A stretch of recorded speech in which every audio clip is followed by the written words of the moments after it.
주변에는 거울이 참 많습니다. 저도 뭐 거울 볼 건 없지만 그래도 머리가 흐트러졌을까 봐 한두 번 봅니다. 그런데 아침에 갑자기 그런 생각이 떠오르는 거예요. 야, 나의 외모를 위해서 거울을 보는데 과연 내 영혼을 위해서 난 뭘 보고 있을까? 이 주일 아침, 더군다나 성찬주일인데 하나님 앞에 나는 바른 영적 자세로 나가고 있는가? 이 질문이 문득 생기더라고요. 어떤 그 온라인 취업 그 포털 사이트에 그런 게 떠올랐어요. 직장에서 이런 사람은 100% 왕따 당한다. 리서치를 한 거예요. 조사를 했는데 대상을 한 1250명 정도 대상으로 해서 쭉 뽑았는데 거기서요. 제일 왕따로 꼽히는 첫 번째 순위가 누구냐면 잘난 척하는 사람. 여러분들 같이 공감하세요? 모친소라고 혹시 들어보셨나 모르겠습니다. 못생긴 친구들의 만남 뭐 이런 게 있다고 그러는데 못생긴 사람이요 자기를 잘생겼다 뭐 이렇게 자꾸 주장을 하면 애교로 봐줄 수 있다는 거죠. 그런데 잘생긴 사람이 계속 잘난 척을 하면 그건 못 봐주는 게 요즘 세상이라는 겁니다. 자, 그래서 잘생기고 예쁜 사람일수록 어떻게 하라고요? 그냥 가만히 계시라는 거죠. 가만히 계시면 중간은 가니까 요즘은요 완벽하고 잘생긴 사람들 이런 사람들을 보기보다는 뭔가 허점이 좀 있는 사람을 더 정겹게 느끼고요. 완벽하기보다는 겸손한 사람, 이런 사람을 사람들이 더 가깝게 다가간다고 그러지 않습니까? 그래서요 우리에게 가장 필요한 것이 뭐냐면 사실은 잘난 것이 아니라 하나님의 은혜입니다. 하나님의 은혜가 와야, 하나님의 은혜가 함께 하셔야, 그래야 뭘 해도 할 텐데요. 자, 오늘 본문을 보니까 여러분 열심히 읽으셨습니다. 어떤 느낌이 오셨습니까? 이 기록된 하나님의 말씀, 무엇을 오늘 우리에게 교훈하시고자 이 말씀을 봉독하게 하시고 또 설교로 이 내용 가운데 접근하게 하시는가? 오늘 본문은요, 이 무지하고 교만한, 한마디로 잘난 척하는 이 애굽에게 너희들의 현재 모습을 좀 깨달아라. 이것이 이제 핵심 메시지입니다. 그러면서 하나님은 뭐를 예를 드냐면 36년 전에 멸망한 아수르를 케이스로 딱 들어버립니다. 여러분 이게 무슨 메시지입니까? 아니 그냥 저와 여러분이 하나님이랬으면 야 애굽아 도저히 안 되겠구나. 내가 몇 번 경고를 했는데 그렇게 교만할 수 있어? 그러면 너희들 징벌 받아야지. 한 번에 심판하시면 될 텐데 왜 이렇게 우리가 에스겔서 지금 25장서부터 쭉 오면서 하나님이 좀 우리가 생각할 때 좀 지겨울 정도로 이 교만함을 다루시면서 뭐 아닌 사정 아닌 사정을 하고 계실까요? 얼마나 교만한 것이 싫었으면 이 말씀을 묵상하고 전하도록까지 하겠습니까? 사실 핵심은요, 능력 있고 부가 있고 권세가 있다 할지라도요, 이 교만한 자에게는 하나님이 절대로 함께 하실 수가 없기 때문에 그랬습니다. 우리 하나님이 가장 미워하고 싫어하는 두 가지 뭔지 아시죠? 뭡니까? 하나는 우상 숭배입니다. 다른 말로 하면 영적인 간음을 가장 싫어하세요. 두 번째는요, 교만입니다. 오늘 이 교만을 주제로 은혜를 나눌 텐데요. 먼저 1절부터 10절까지의 내용을 보시면 하나님이 그 말씀을 하세요. 사랑하는 내 백성아, 지금은 애굽을 향해서도 말씀하시지만 당시에 남유다입니다. 유다 나라, 이스라엘이죠. 이 나라를 향해서 말씀하시고 오늘을 사는 우리에게도 동일한 말씀을 하십니다.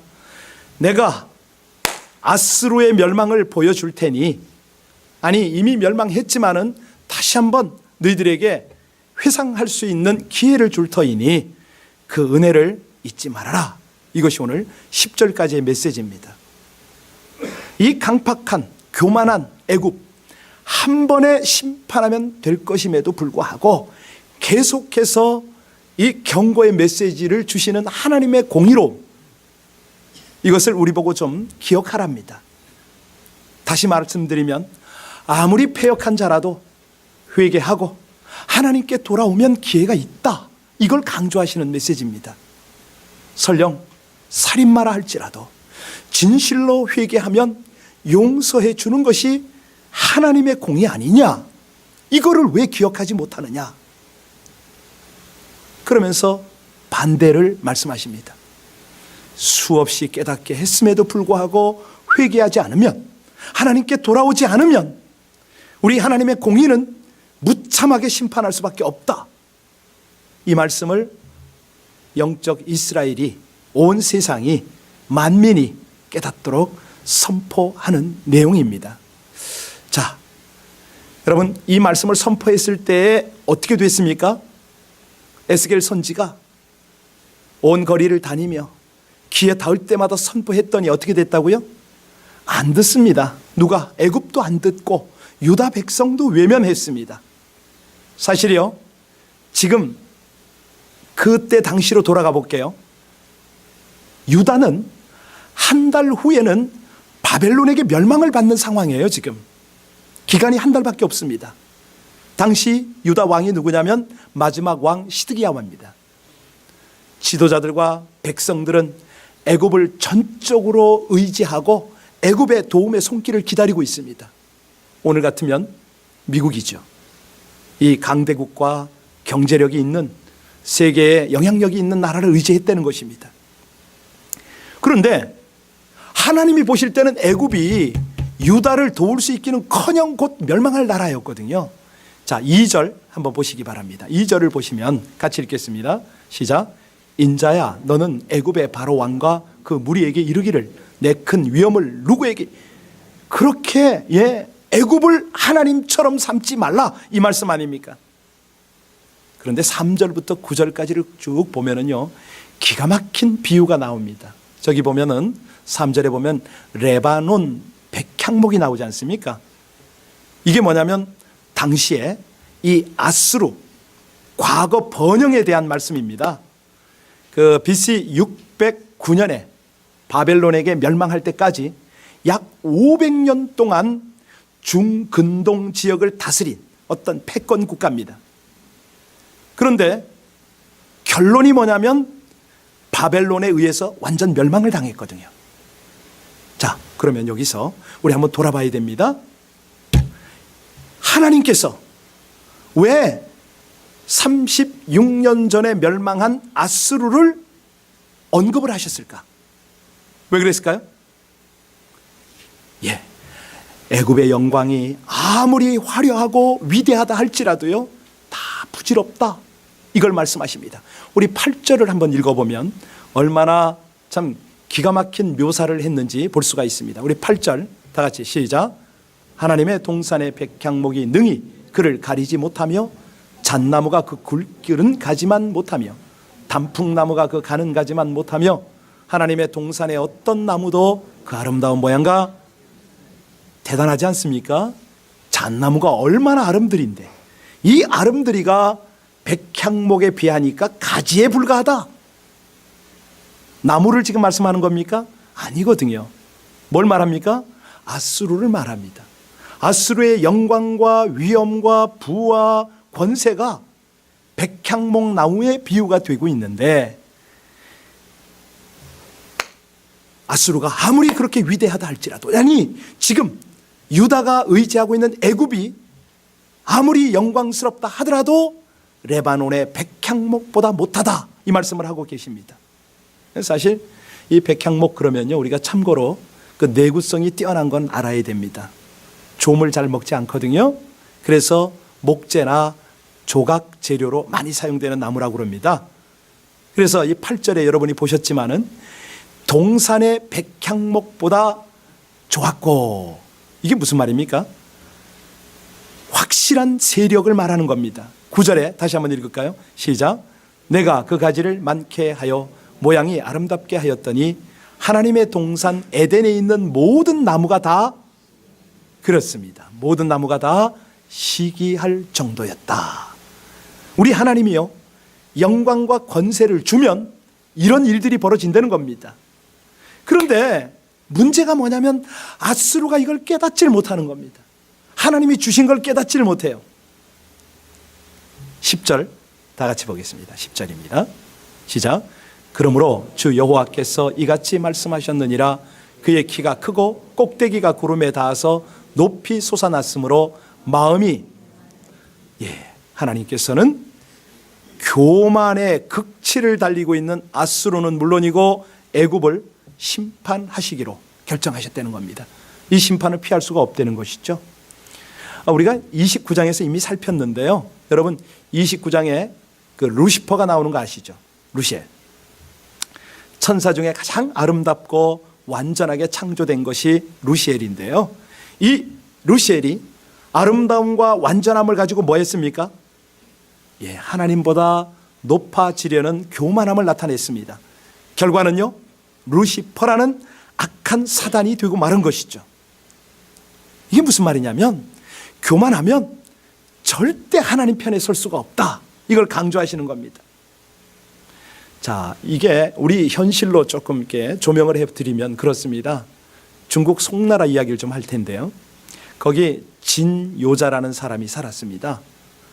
이 사람은요, 백보 바깥에서 거의 한 100m 가까이 떨어진 거리에서도 활을 쏘면은 백발백중입니다. 콩도 쪼갤 정도죠. 자기보다 활 더 잘 쏘는 사람은 없을 거라고 아주 교만했습니다.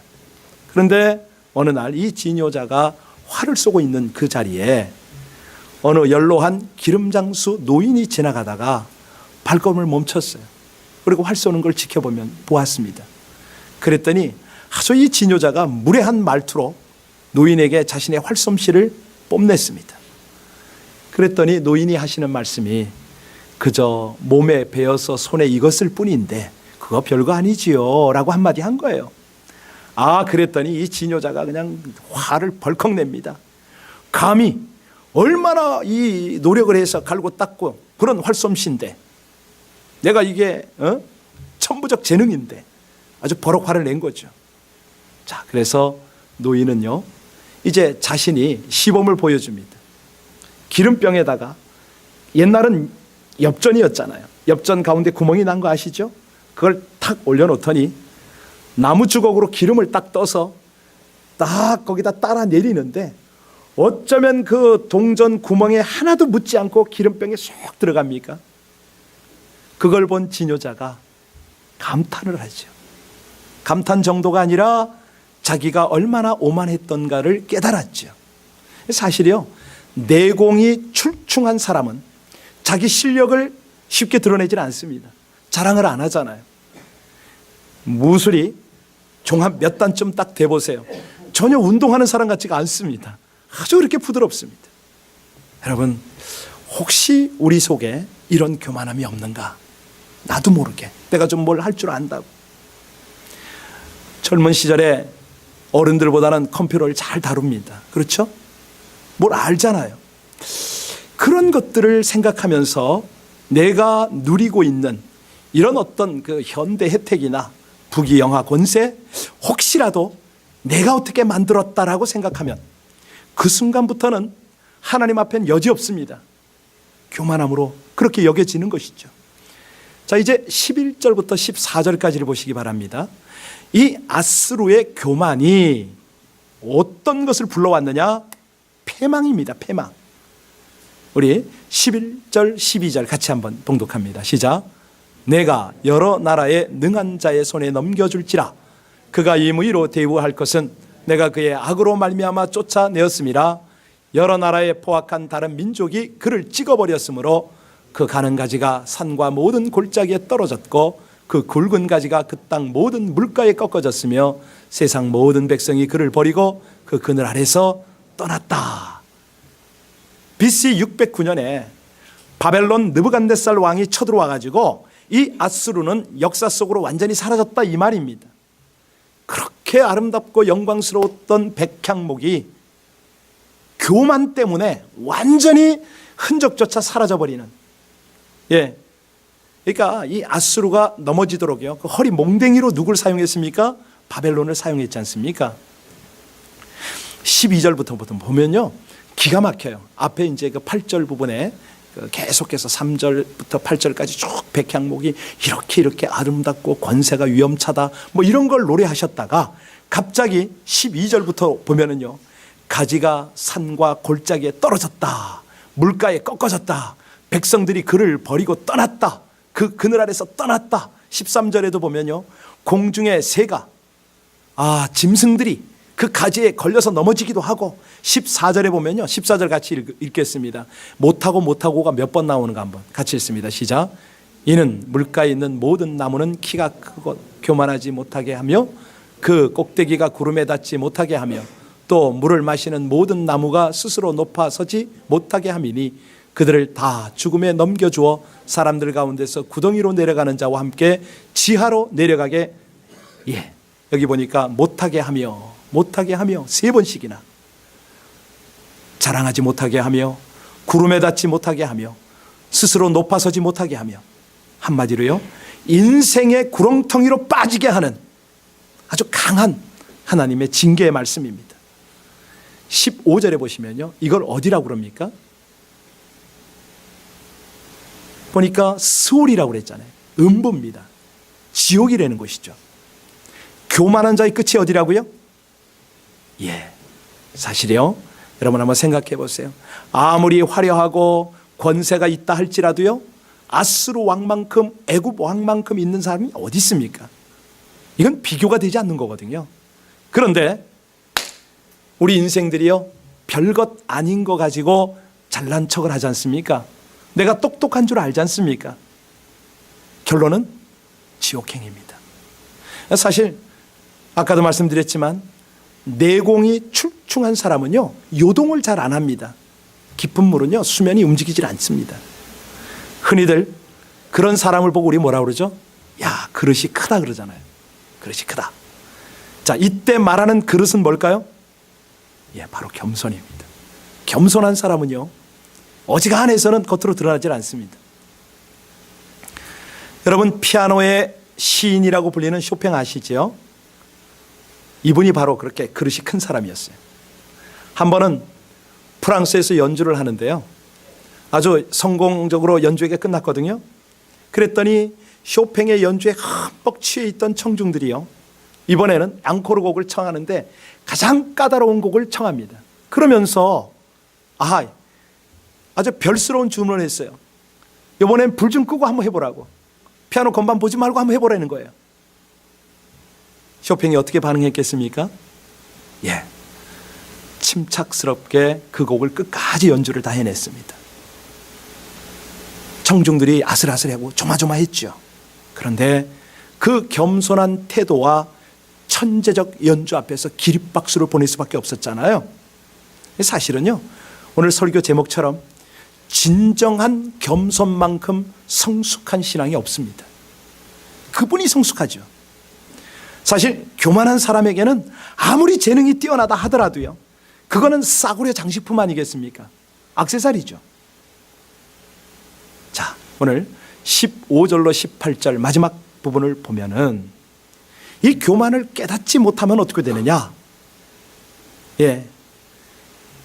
겸손한 자는요, 항상 작은 것을 통해서도 배움이 있다. 이게 이제 우리 성경인데요. 그런데 교만한 자들은 특징이 뭡니까? 이 역사적 사건을 보면서도, 읽으면서도, 설교를 들으면서도 교훈을 받지 않습니다. 여기 오늘 기세등등했던 아스로의 모습이 구덩이와 지옥으로 떨어지는, 스올로 떨어지는 모습으로 변한 것을 우리가 읽었습니다. 듣고 있습니다. 15절, 16절, 17절에 계속해서 교만한 자의 끝은 지옥이다, 계속 말씀하십니다. 잠언서에서도요, 교만은 멸망의 선봉이다, 앞잡이다 그러지 않습니까? 결국 아수르도 그 동맹국들도 다 파멸했습니다. 이 아수르 같은 강대한 나라가 교만했기 때문에 하나님의 심판을 받았는데, 여기 오늘 유다가 의지하고 있는 애굽도 머지않아 동일한 일을 겪을 것이다.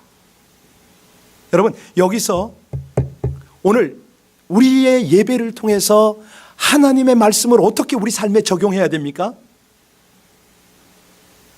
우리 하나님의 안타까운 마음이 뭐죠? 징벌 내리시고 심판하는 게 하나님의 뜻입니까? 아닙니다. 우리 하나님은요, 우리 자신을 돌아보라고 하십니다. 언제든지 그런 죄에 빠질 수 있다고 인정하라고 그러십니다. 그러니 영적으로 깨어 있으라는 것이죠. 이게 남이 들을 얘기가 아니고 오늘을 살아가는 우리 교회와 우리 각 성도들의 모습이라는 것입니다. 예를 들면요, 요즘에 자바가 많이 어렵습니다. 그랬더니 큰 회사가 무너지면 그 같이 협력하고 있는 협력 중소기업들이 다 함께 무너지지 않습니까? 그럴 때 중소기업들이 문을 닫으면서 하는 소리가, 아이고 우리도 큰 회사와 연결되어 있었기 때문에 같이 망하는 거 아닙니까? 저 큰 회사도 무너지는데 우리 작은 회사는 오죽하겠습니까? 이렇게 하지 말라는 겁니다. 이거는 스스로 위로하는 거예요. 아니라는 것이죠. 스스로 착각하지 말고 하나님의 교훈 좀 받으라는 겁니다. 저 큰 회사가 무너질 때에 왜 무너지는가를 보고 너희들은 거기에 휩쓸려 가지 말라는 거예요. 많은 사람이 그런 모습을 보고 스스로 위로해요. LA가 이렇게 불경기인데 나도 어렵지. 아닙니다. 그거 아닙니다. 자, 마귀의 전략을 조금 더 설명하겠습니다. 마귀의 전략은요, 두루 다니며 삼킬 자를 우는 사자와 같이 찾습니다. 그런데 마귀가 딱 삼키는 게 뭐죠? 머리를 삼킵니까? 팔, 다리를 삼킵니까? 절대 그런 거 아닙니다. 저는 바닷가에서 자라서 알아요. 바닷속에 해산물을 채취하러 잠수부가 들어가잖아요. 해녀들이 들어가잖아요. 그러면 그 발에 무엇을 신고 들어가는지 아세요? 오리발. 그런데 바다에 오랫동안 익숙한 사람은요, 절대 색깔 있는 거 안 합니다. 검정색이에요. 검정 양발 신고 들어가고 검정 오리발을 차요. 왜 그러죠? 사람의 발은요, 빛을 반사하는 게 있어요. 그래서 상어가 오면 그냥 그대로 덮치죠. 자, 중요한 건 뭐냐면 상어는 사람의 몸을 삼키기 위해서 오지만 마귀는요, 우리의 가장 귀한 걸 삼키려고 옵니다. 우리의 가장 귀한 게 뭘까요? 겸손입니다. 겸손. 우리가 하나님 앞에 겸손하고 사람 앞에 겸손하려고 하면은 마귀는 여지없이 그 겸손을 삼키려고 달려듭니다. 그러면 어떤 일이 벌어질까요? 사단에게 속하는 거죠. 여러분, 겸손이란 책을 쓴 앤드류 머레이 있잖아요. 이 목사님이 그러더라고요. 우리가 하나님 저를 겸손케 하여 주옵소서 기도를 좀 하래요. 얼마나? 석 달 동안만 그런 기도를 하면은 막달라 마리아에게 붙어있던 귀신의 70배도 다 떠나간답니다. 다 물리칠 수 있다는 거예요. 왜? 귀신과 사단은요, 교만한 자를 찾는 것이지 절대 겸손한 자에게 붙지 않습니다. 가만히 살펴보세요. 그래서 하나님이 계속해서 마음이 가난한 자, 심령이 깨끗한 자, 이런 자를 자꾸 찾고 계시지 않습니까? 오늘 우리가 하나님이 그토록 원하시는 겸손을 조금만 알 필요가 있습니다. 여러분, 진정한 겸손이 뭘까요? 자기 자신을 제대로 평가하는 거 아니겠습니까? 가령 예수님이 그러셨어요. 나는 포도나무요 너희는 가지니 저가 내 안에 내가 저 안에 있으면 이 사람은 과실을 많이 맺나니 나를 떠나서는 너희가 아무것도 할 수 없음이라. 여러분, 아무것도 할 수 없음이라 믿으십니까? 동의하기 어려우세요? 예수님이 말씀하셨잖아요. You can do nothing이라고 그랬어요. You can do nothing. 하나님이 없이는 아무것도 할 수 없다라고 고백하랍니다. 이건 아멘이죠. 하나님 없이는 내가 아무것도 할 수 없습니다. 하나님이 은혜 주시지 않으면, 하나님이 지혜 주시지 않으면, 하나님이 보호하시고 하나님이 은혜로 역사하지 않으시면 제가 아무것도 할 수 없습니다. 이 고백을 하는 것이 겸손이랍니다. 이 고백을. 자신의 능력으로 살 수 있다고요? 아닙니다. 중요한 건요, 우리가 하나님의 은혜를 받아야 살 수가 있겠는데, 하나님의 은혜가 언제 옵니까? 예배할 때요. 여러분이 오늘 예배자로 나왔기 때문에 하나님은 신실하신 하나님 다음 그 모습으로 우리에게 또 은혜를 베푸십니다. 절대자, 전능자, 그 하나님을 의지하라. 내가 너의 도움이 아니냐, 그 말씀을 지금 하고 계신 거예요. 우리가요, 하나님 앞에 엎드려서 겸손하게 기도하면, 은혜를 사모하면, 하나님 없이는 살 수 없다고, 그렇게 하나님의 도우심 없이는 살 수 없다는 고백을 드리면, 여러분, 이것이야말로 여러분의 실력인 줄로 믿습니다. 여러분의 능력인 줄로 믿습니다. 하나님이잖아요. 하나님이 하시잖아요. 그래서요, 우리 하나님은 진정한 겸손의 사람을 가장 높여주십니다. 진정한 신앙으로 받으세요. 겸손함으로 받는 축복을 좀 알려드리겠습니다. 베드로전서 5장 5절에서 7절을 보시면요, 우리 하나님이 5절에 그런 말씀을 하세요. 겸손한 자들에게는 은혜를 주시느니라, 이렇게 말씀하시고요, 6절에 가면 그러므로 하나님의 능하신 손 아래서 겸손하라. 때가 되면 너희를 높이시리라. 예, 겸손하면요, 때가 되면 사회적으로, 물질적으로, 인격적으로 하나님이 높여주십니다. 가끔 보면은 하나님 정말로 저를 불쌍히 여겨달라고 겸손하게 구하는데도 응답이 되지 않았습니까? 아직 때가 안 됐어요. 조금만 기다리세요. 하나님은요, 당신이 하나님이 되시고사 마세요. 꼭 하나님이 되세요. 당신의 백성들을 통해서요. 베드로전서 5장 7절에 그렇게 말씀합니다. 너희 염려를 다 주께 맡겨 버리라. 이는 저가 너희를 권고하심이라. 그러니까 우리의 염려를 주께 맡겨 드리는 것 자체가 뭐라고요? 겸손입니다. 염려를 내가 끌어안고 있으면요, 교만인 것이죠. 내가 하나님입니다. 내가 다 걱정하는 혼자. 하나님의 역할은 없습니다. 우리가요, 하나님 앞에서 겸손하기 위해서 노력을 하면 하나님께서 모든 걸 행하신다는 거예요. 그 한국에 잘 알려진 어떤 그 대형교회 한 장로님 이야기를 하겠습니다. 이분이 토요일이면요, 교회에 나오셔서 젊은 교역자들의 구두를 다 모아 가십니다. 깨끗하게 닦아다 주시는 거예요. 그래서 사람들이, 아, 저분은 구두 닦는 사람하고 이렇게 협력을 하나 보다, 이렇게 생각을 했는데, 나중에 알고 보니까 이 장로님이 손수 아들뻘 되는 그 전도사들, 목사들 구두를 다 닦아주시면서 기도하고 계셨어요. 이거를 동료 장로님들이 아는 거예요. 마음에 감동이 밀려온 거죠. 정말 우리 교회에 진실한 겸손의 장로님입니다. 다 존경과 칭찬을 보내지 않았겠습니까? 여러분 잘 아시는 조만식 장로님이 꼭 그러셨어요. 자기 제자를 담임 목회자로 세우는데 청빙하러 가서 무릎을 꿇고 청빙을 받아달라고 그랬습니다. 주기철 목사님이요, 한 번은 조금 그 일을 늦게 하고 돌아오는 장로님한테 그랬거든요. 장로님, 예배 시간 늦으셨습니까? 오늘은 그 자리 서서 예배 드리십시오. 자기 스승인데 꼬박 서서 예배 드렸습니다. 예배가 끝날 때 장로님 그 자리에서 기도하고 오늘 예배 마치겠습니다. 장로님이 눈물로 기도합니다. 하나님, 제가 나라 일 좀 한답시고 예배 시간 늦게 와서 하나님 예배에 소홀했습니다. 용서해 주옵소서. 우리 목사님의 마음을 아프게 했는데 하나님의 마음이 아픈 것을 제가 압니다. 그렇게 회개한 거 아니에요? 그렇습니다, 여러분. 우리가요, 벼가 고개 숙이는 걸 잘 압니다. 어떤 벼가 고개를 숙입니까?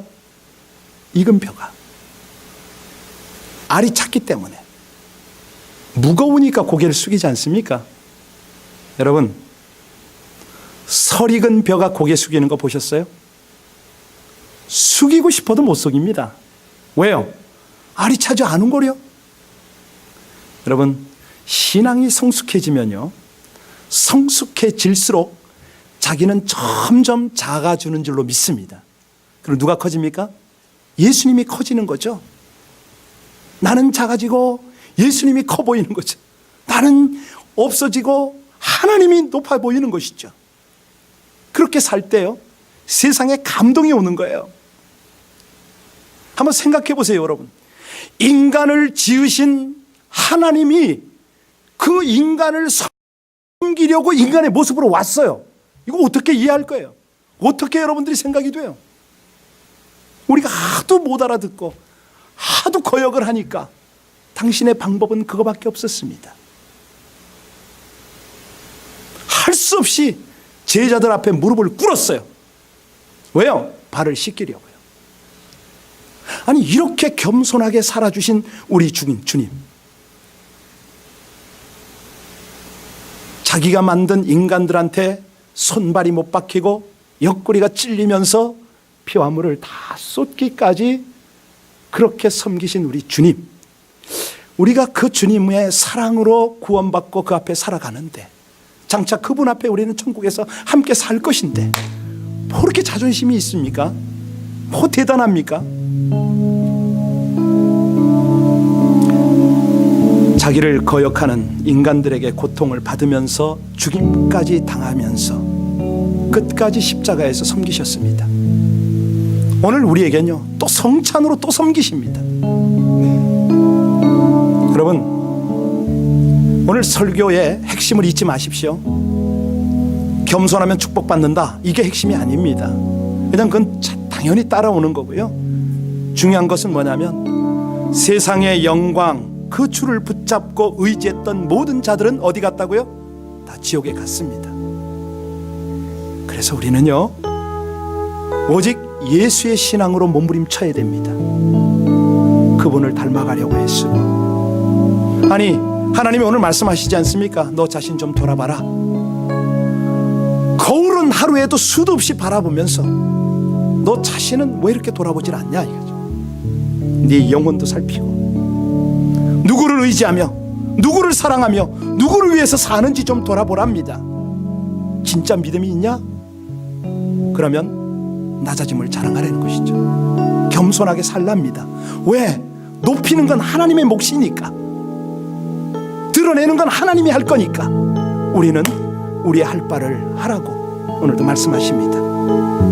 여러분, 오늘 함께 이 말씀을 생각하면서 다시 한번 주 앞에 간절히 기도할 때, 하나님, 겸손으로 허리를 동이고 하나님의 은혜와 권고를 순종하는 그런 삶을 살기를 원합니다. 저는 잘 되질 않아서 하나님의 은혜를 구하오니 주여 저를 불쌍히 여기시고 하나님의 은혜로 저에게 겸손한 삶을 가리키소서. 겸손한 삶을 향하여 오늘도 주와 닮은 모습으로 나가게 하여 주옵소서. 우리 합심으로 간절히 하나님 앞에 기도 올리겠습니다.